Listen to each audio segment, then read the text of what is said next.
What I love to do as an artist is find ways of promoting myself for free. And so today in this video, I'm going to share one of the ways that I've found a lot of success with promoting myself on a whole bunch of different social media networks, and it's for free. You don't need any ads. I call this method a social media blitz, and it's where you get accounts on as many different social networks as possible, and you post to them at least once or more per day.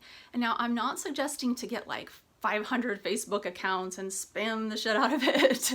That is not at all what I'm saying. And I'm also not suggesting for you to get one Facebook account and then just post 100 posts in a day of just, I don't know, pictures of your artwork, things that people, selling them stuff saying, hey, I have art for sale here, and putting like a price in there and everything. People don't want to see that either. So it's kind of a fine line you have to walk. There's no limit on the amount of times that you can post on social media, but I think as a rule of thumb, maybe no more than 5 per platform. I think some people will start getting fatigued if you post more times in a day than that. When doing this, if you want to build traction and actually get people to read your posts and interact with them, it's important to create posts on all the different social media sites that are geared toward that user base on that site and how they like to interact. For example, on Instagram, people look at photos, and that is so well suited for artists because we have artwork that's beautiful. We can take photos of it in different angles and different ways that they haven't seen before and then post them on the site. What I found is if you could imagine seeing a person like me standing by my art gets a lot more engagement than just the picture of my art. And this is because people want a human connection with you.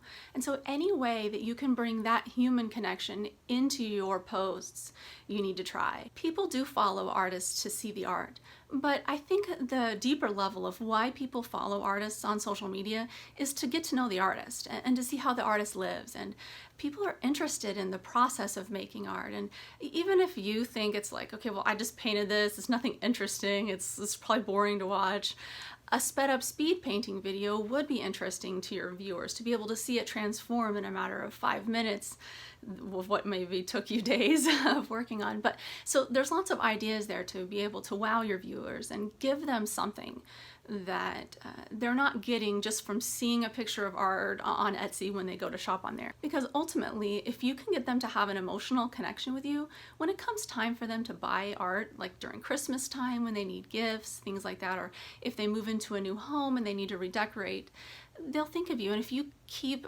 putting stuff out every day, you'll be top of mind. And that's what's really important as an artist, is to be top of mind when it comes to times in a person's life where they need to buy something. And you can't predict when that's going to be. I mean, they could have a friend with a birthday coming up. You don't know what's going on. People need art for all sorts of different reasons. And so that's why posting every day is important, because they'll remember you if you're posting every day. Also, the other reason why you want to post every day is that a lot of people aren't seeing your posts. The algorithms on these different social media sites are crazy. They're constantly changing and constantly evolving. And you can do all the things to jump through the hoop of the algorithm. Like on Instagram, you can add hashtags and all this stuff. Or on Facebook, you can leave out the links, because if you put a link in your post, people won't see it as much because they want you to pay for those ads. So you can do all the things that try to cheat the algorithm or get your posts up and work with the algorithm, however you want to look at it. But ultimately, massive amounts of your followers are not seeing your posts. And so if you post a lot, then it's going to help them have more of a chance of actually seeing them maybe once a week. The other thing is, in marketing psychology, they say that people have to see ads many times before they actually buy. Even though you have to post about a particular piece on average 7 times before a person will buy it, if you're looking at market research on this, I would highly suggest not to do that every day in a row. What you want to do is create things that are novel, because novelty drives interest.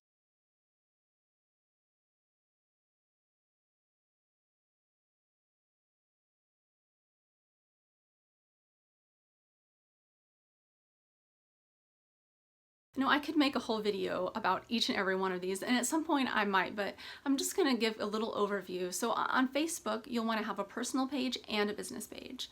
And I know that some people are like, well, people don't see my business page, but that is absolutely wrong. If you have a business page and you interact with your followers on there, you will get people to see them, because my business page actually gets more exposure for me than my personal page does. Part of how I get engagement up and people to be able to see my posts, and I'm not paying for ads, is every time somebody comments on one of my posts, I always reply, or I try to anyway, most of the time. Even if it's just a simple thank you or a smiley face or a heart emoji or something, but I always try to respond, because that makes your customers know that you care about them and that you're not just posting stuff just to advertise, but that you want to interact with them.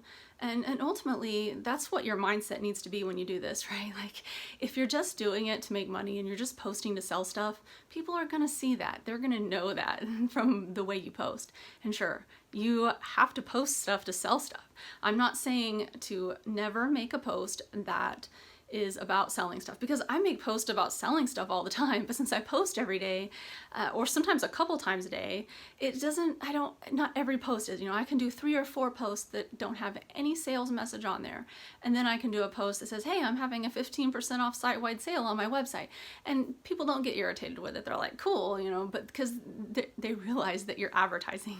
They realize that you have to do this, especially if this is your full-time job.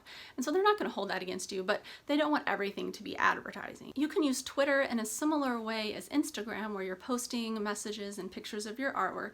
In fact, what I do, just to save time and make everything a little more streamlined and to work smarter and not harder, is I take my exact posts from Instagram and stick them on my Twitter. You can also post your videos and pictures on Pinterest, because videos on Pinterest get you amazing exposure.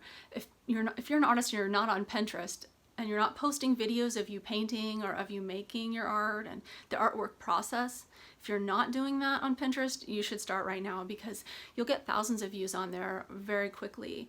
And Pinterest is really easy to learn, and you don't have to comment or respond to people.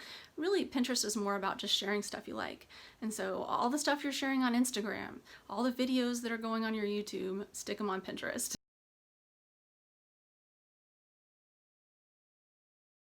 To break it down and make it super simple, I make 1 video post every day, and I make 1 photo post every day. And along with my photo post, I write a little description that has something that's heartwarming about my art, or sharing something about me as an artist. And each video is obviously showing a personal side of me, because you kind of can't get away from that in video. And so just video itself is a media that allows people who watch it to connect with you. So after I post the video to YouTube, I can either share that or just repost and upload the same video to Facebook and LinkedIn and IGTV on Instagram. You have to reformat it to be vertical if you want to use IGTV. But yeah, these are all options. But so making 2 pieces of content per day can go a long way. Hopefully this gets you started on doing lots of free marketing on social media sites. I'm going to do a lot more videos in the future where I dig into each one of these social networking sites and give very actionable steps on how you can create more of a following and get more exposure, and then get those people who are following you to convert, to actually purchase your art. Because that's the other step of it. You can get so much exposure, but if the people aren't buying your stuff off of it, it's not really doing you any good. So I have some techniques for all of that I'm going to share in future videos. Well, I'd love to hear your thoughts on all of this. Have you tried social media to market yourself as an artist? Which platforms have worked for you? And are there any different apps or techniques or things that you've learned along the way that might help all of us get better? Because if we can lift each other up as fellow artists, then we all can make a better art business and a happier life. So all right, well, thank you so much for watching, and I'll see you next time.